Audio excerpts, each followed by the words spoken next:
अस्सलाम वालेकुम नाज़रीन इकराम, मैं हूं आपका होस्ट अयाज अहमद। नाज़रीन इकराम, इमरान खान ने पाकिस्तान के अंदर से और डोनाल्ड ट्रंप की टीम ने पाकिस्तान के बाहर से हुकूमत को बहुत ज़्यादा प्रेशराइज कर दिया है और हुकूमत को यह बिल्कुल भी समझ नहीं आ रही कि इस प्रेशर का काउंटर किस तरीके से करना है। और अमेरिका के अंदर तो एक ऐसी डेवलपमेंट हुई है कि जिसके बारे में पाकिस्तानियों ने सोचा तक नहीं था। यानी कि जो नई टीम आ रही है डोनाल्ड ट्रंप की, उसने जो बाइडेन की टीम को आड़े हाथों ले लिया है और वाज़ेह तौर पर ऐलान कर दिया है कि जो कुछ आपने किया है वो काबिल कबूल नहीं है, इसके ऊपर हम एक्शन लेंगे। और उसकी एक मिसाल मैं आज आपके सामने रखने के लिए जा रहा हूं। इमरान खान को एक ऑफर भी की गई है जिसका जिक्र हामिद मीर ने शाहजेब खानजादा के शो के अंदर किया है। इमरान खान को यह कहा गया है कि आपको रिहा कर देते हैं, आपको अडयाला जेल से बाहर निकालते हैं और बनी गाला शिफ्ट कर देते हैं या किसी और जगह पर जहां पर आप जाना चाहते हैं। तो इमरान खान ने आगे से कहा है एब्सोल्युटली नॉट, कि मुझे यह रिहाई नहीं चाहिए, मैं रिहा हूंगा अपनी शर्तों के ऊपर। क्योंकि इमरान खान एक चीज बड़ा क्लियरली जानते हैं, इमरान खान को पता है कि इमरान खान ने अडयाला जेल से बाहर विक्ट्री का निशान बनाकर निकलना है। इमरान खान किसी भी सूरत किसी डील के नतीजे में अडयाला जेल से बाहर नहीं निकलना चाहते। वो ये चाहते हैं कि मैंने 500 से ज्यादा दिन अगर अडयाला जेल के अंदर गुजारे हैं, मैंने मुश्किल तरीन दिन देखे हैं, मैंने सर्दियों की सख्त तरीन सर्द रातें देखी हैं, मैंने गर्मियों के तपते दिन देखे हैं, तो अब मैं किसी भी सूरत कोई डील नहीं कर सकता। तो इमरान खान ने हुकूमत को बिल्कुल इनकार कर दिया है। एक और रिक्वेस्ट इमरान खान के सामने रखी गई, मिन्नत तरला इमरान खान का मारा गया कि देखे जी, हुकूमत के और तरीके इंसाफ के मुज़ाकरात तो शुरू हो चुके हैं, आप ऐसा करें कि वो जो आपने ओवरसीज पाकिस्तानियों को ये कहा हुआ ना कि पाकिस्तान में पैसे आपने नहीं भेजने या कम भेजने हैं, वो वाली कॉल आप सिविल नाफरमानी की वापस ले लें। तो इस पर भी इमरान खान ने इनकार कर दिया है। इमरान खान ने कहा कि वो कॉल मैं वापस नहीं लूंगा। और अपनी पार्टी के अंदर इमरान खान ने हदायत जारी की हैं कि सलमान अकरम राजा, बैरिस्टर गौहर अली खान और शेख वकास अकरम, ये 3 लोग हैं जो कि आलमी दुनिया के सामने पाकिस्तान तरीके इंसाफ के मुद्दे को बयान करेंगे, पाकिस्तान तरीके इंसाफ के बयानिया को रखेंगे और ये बताएंगे कि पाकिस्तान तरीके इंसाफ के साथ, इमरान खान के साथ और पाकिस्तान तरीके इंसाफ के कारकुनान के साथ पाकिस्तान के अंदर कौन सा सलूक किया जा रहा है। इसके अलावा एक और फैसला इमरान खान ने किया है, जो मुज़ाकराती टीम है जिसके अंदर सारे के सारे लोग शामिल हैं, उसके जो तर्जमान होंगे वो साहबजादा हामिद रजा होंगे। वो ये बताएंगे कि हुकूमत के साथ क्या बातचीत चल रही है, हुकूमत ने क्या कहा है, पाकिस्तान तरीके इंसाफ ने क्या कहा है। यह फैसला भी इमरान खान ने किया है। और मुज़ाकराती टीम कल अडयाला जेल के अंदर इमरान खान को मिलने के लिए भी जाएगी। अब जरा आज उस बात के ऊपर जो मैंने आपको कहा था कि किसी ने यह सोचा भी नहीं था कि यह डेवलपमेंट अमेरिका के अंदर हो जाएगी। हुआ कुछ यूं कि अमेरिका का जो महकमा खारजा है उसका जो तर्जमान है मैथ्यू मिलर, उन्होंने कल रात को एक बयान भी जारी किया स्टेट डिपार्टमेंट की तरफ से और एक ट्वीट भी किया। जो ट्वीट उन्होंने किया वो आपके सामने है। उन्होंने कहा कि अमेरिका को पाकिस्तान में 9 मई के केसेस में 25 अफराद को फौजी अदालतों से सजाओं पर तशवीश है। यह पहली मर्तबा जो बाइडेन हुकूमत के किसी सरकारी एहलकार ने पहली मर्तबा पाकिस्तान के बारे में इस तरह का बयान दिया, वरना जो बाइडेन हुकूमत से कभी कोई बयान इस तरह का आया ही नहीं है। अब इस बयान के ऊपर जो डोनाल्ड ट्रंप की नई टीम आ रही है उसने किस तरीके से रिएक्ट किया है वो जरा आप देखें। ये उन्होंने किया ट्वीट और इसको जवाब दिया है रिचर्ड गर्नेल ने इसको जवाब दिया।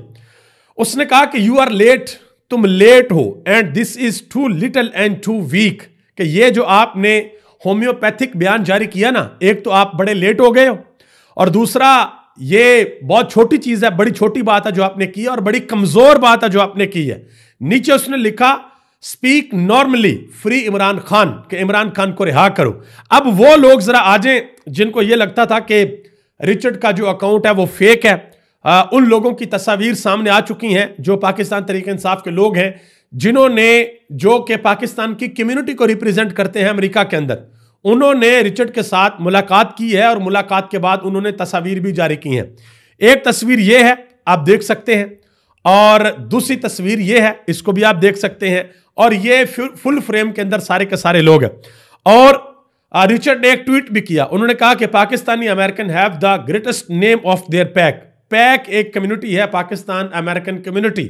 ये ऐसी कम्युनिटी है अमेरिका के अंदर पाकिस्तानियों की जो कि पाकिस्तान और अमेरिका के जो रिलेशनशिप्स हैं इनके ऊपर काम करती है कि हमारे पाकिस्तान के साथ जो रिलेशन है वो अच्छा रहे। और वो जो ट्वीट किया था रिचर्ड ने एलोन मस्क को टैग करके कि दुनिया भर के अंदर जो स्टारलिंक चल रहा है और जो आप और जगह पर इंस्टॉल करना चाहते हैं उन प्लेसेस में पाकिस्तान को भी ऐड करें, वो ट्वीट इस वक्त तकरीबन 30 लाख लोगों तक पहुंच चुका है। अभी हो सकता है कि आने वाले 12, 24 या 48 घंटों के अंदर अंदर एलोन मस्क भी इसके ऊपर रिप्लाई कर दे। तो अगर फिर स्टारलिंक पाकिस्तान के अंदर आ गया तो फिर ट्विटर को कोई बैन नहीं कर सकेगा, ट्विटर पाकिस्तान के अंदर बड़े आराम से चलेगा। इसके अलावा एक और खबर जो कि एक सहाफी हैं रेयान ग्रिम, उन्होंने लगाई। उन्होंने कहा कि जी पाकिस्तान के जो ऑफिशियल्स हैं उन्होंने पाकिस्तानियों को एक तरीका बताया है, एक जुगाड़ बताया है, एक सोल्यूशन बताया है कि इंटरनेट को पाकिस्तान के अंदर जरा आप कम इस्तेमाल करें। तो इस ट्वीट को भी रिचर्ड ने रीपोस्ट किया है। अब मैं एक चीज आपको यहां पर बता दूं, अगर लोगों को यह लगता है कि रिचर्ड ये सारा कुछ खुद कर रहा है, ये वो जाती तौर पर कर रहा है, तो ये लोगों की खामख्याली है। देखें, मिसाल के तौर पर मैं एक छोटी सी मिसाल आपको देता हूं कि पाकिस्तान के अंदर नून लीग की हुकूमत आ रही है या पीपल्स पार्टी की हुकूमत आ रही है या पाकिस्तान तरीके इंसाफ की हुकूमत आ रही है। इलेक्शन हो जाते हैं, अभी गवर्नमेंट बनती नहीं है, अभी वजीर आजम कोई बनता नहीं है, और वजीर आजम जो अपनी टीम अनाउंस करता है उसका कोई अहम वजीर कह दे कि हमारे फलां मुल्क के साथ ताल्लुकात इस तरह के होंगे, हमारे फलां मुल्क के साथ ताल्लुकात इस तरह के होंगे, तो इसका मतलब यह है कि वो अपने बॉस की पॉलिसी पूरी दुनिया को बता रहा है। तो रिचर्ड अपनी जात में कुछ नहीं कर रहा, बल्कि वो ट्रंप की जुबान में ये बता रहा है कि हम आने वाले वक्त में पाकिस्तान के साथ रिलेशन किस तरीके से रखेंगे और पाकिस्तान के अंदर वो कौन सी पर्सनैलिटी है जिसके साथ हम काम करेंगे। इमरान खान की तरफ उनका वाज़ेह इशारा है।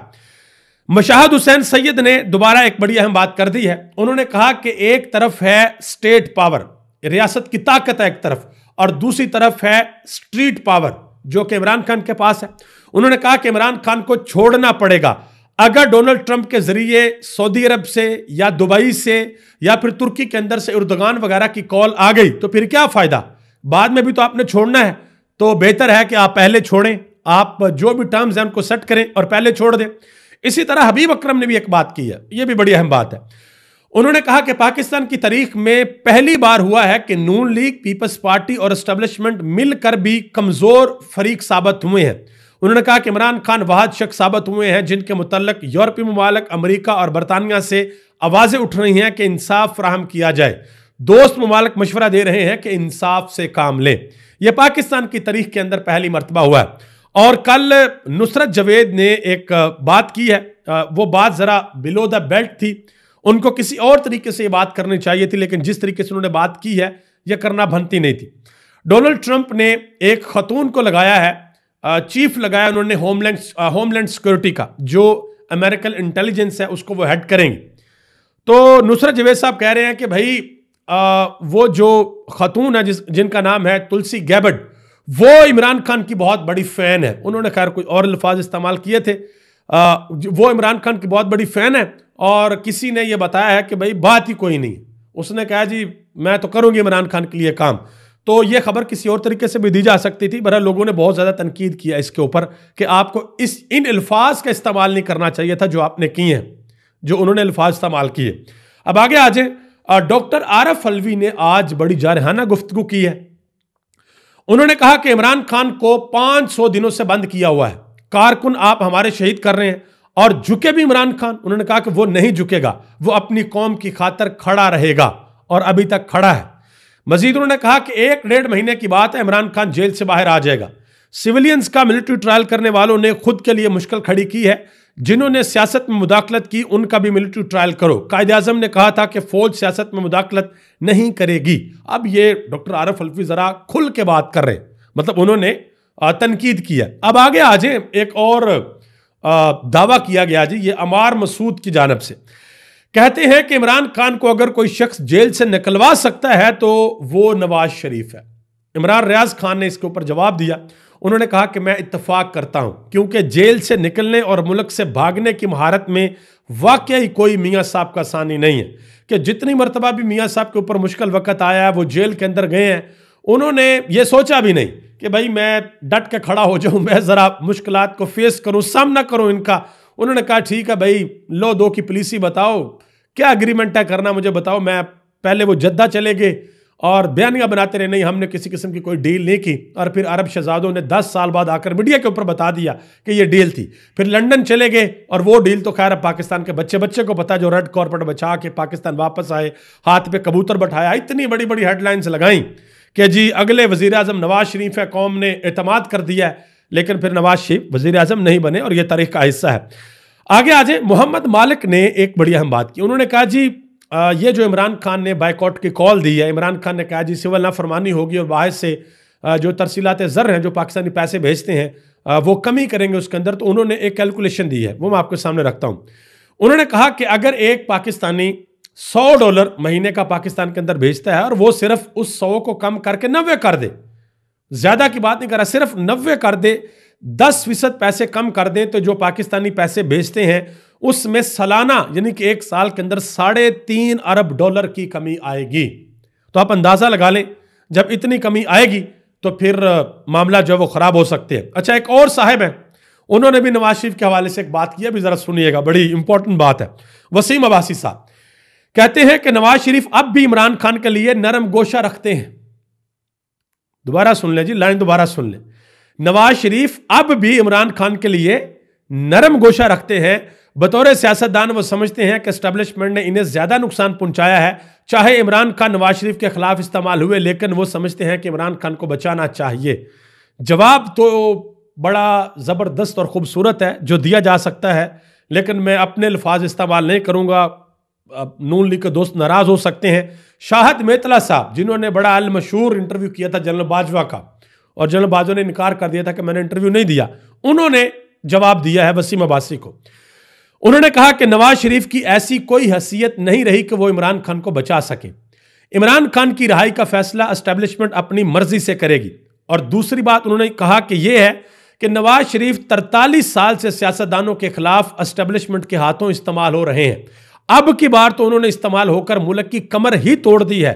ऐसी मायूसी, नाउमीदी कभी नहीं देखी। पहली दफा नौजवानों से बूढ़े अफराद तक शदीद मायूस हैं। आपने कमेंट बॉक्स के अंदर ये बताना है कि किसकी बात आपको सही लगी, वसीम अब्बासी की या फिर शाहद मेतला की। आगे आ जाए, इरशाद भट्टी ने एक बात की। उन्होंने कहा कि हुकूमत ने हर हरबा इस्तेमाल किया, ना वो पाकिस्तान तहरीक इंसाफ को माइनस कर सके और ना ही वो तहरीक इंसाफ को खत्म कर सके, ना ही इमरान खान को माइनस किया जा सका और ना ही इमरान खान खत्म हो सके। और 3 साल से जो पाकिस्तान तहरीक इंसाफ के साथ जुल्म हुआ उससे कुछ भी हासिल वसूल नहीं है अब तक इस हुकूमत के पास।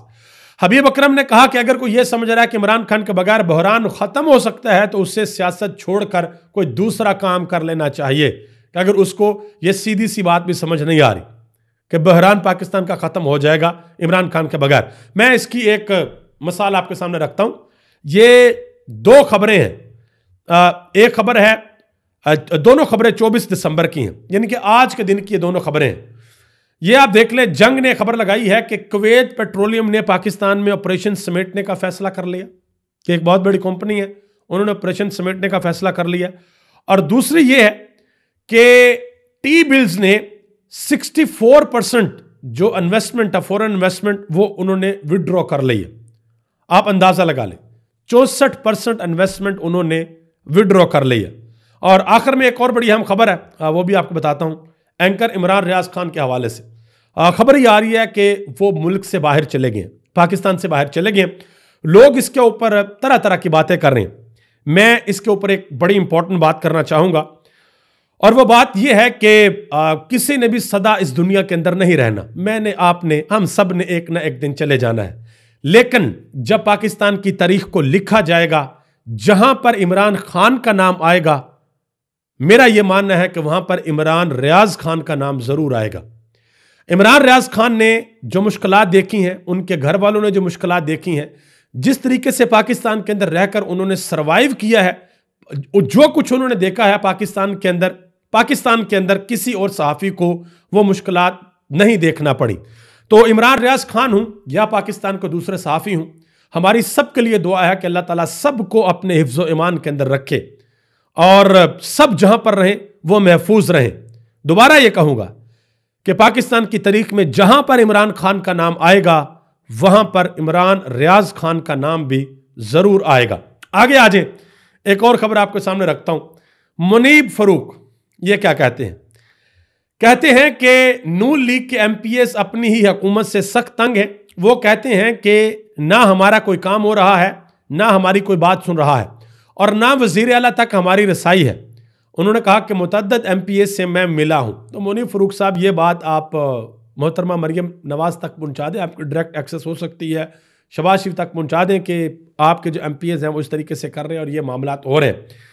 मजीद एक और चीज़ आपके सामने रख दूं, बार बार मैं आपको कहता था ना कि भाई 20 जनवरी से पहले पहले बहुत सी हैपनिंग्स होंगी। ये जो अभी मैंने ऊपर शुरू में आपको खबर दी है ना, जो रिचर्ड ने मैथ्यू मिलर को जवाब दिया है, ये बहुत बड़ी खबर थी, बहुत बड़ी खबर थी कि एक इंतजामिया जा रही है और दूसरी आ रही है, और जो आने वाली है वो जाने वाली को कह रही है कि ये क्या कर रहे हो तुम, ये ढकोसले नहीं चलेंगे, जो बात है वो सीधी करो, और जो तुम अब ट्वीट कर रहे हो जरा तुम लेट कर रहे हो, बड़ा कमजोर कर रहे हो और बड़ी छोटी बात कर रहे हो। अभी आने वाले दिनों में मजीद आपको बहुत सी ऐसी चीजें नजर आएंगी कि आपको यकीन नहीं आएगा कि भाई ये भी पाकिस्तान के अंदर हो रहा है और ये भी हुकूमत कर रही है। तो मेरी दुआ है कि अल्लाह ताला इस मुल्क पर अपना खास फजल और करम फरमाए, इस मुल्क के अंदर बसने वाले करोड़ों लोगों पर और जो बाहर हमारे पाकिस्तानी बसते हैं उन पर अपना खास फजल और करम फरमाए, और वो लोग जो पाकिस्तान को नुकसान पहुंचाना चाहते हैं अल्लाह ताला उनको हदायत दे। अगर उनकी किस्मत के अंदर हदायत नहीं लिखी तो फिर अल्लाह उनको इबरत का निशान बनाए। आप सबका बहुत बहुत शुक्रिया। पाकिस्तान जिंदाबाद, पाकिस्तान के करोड़ों अवाम पाइंदाबाद।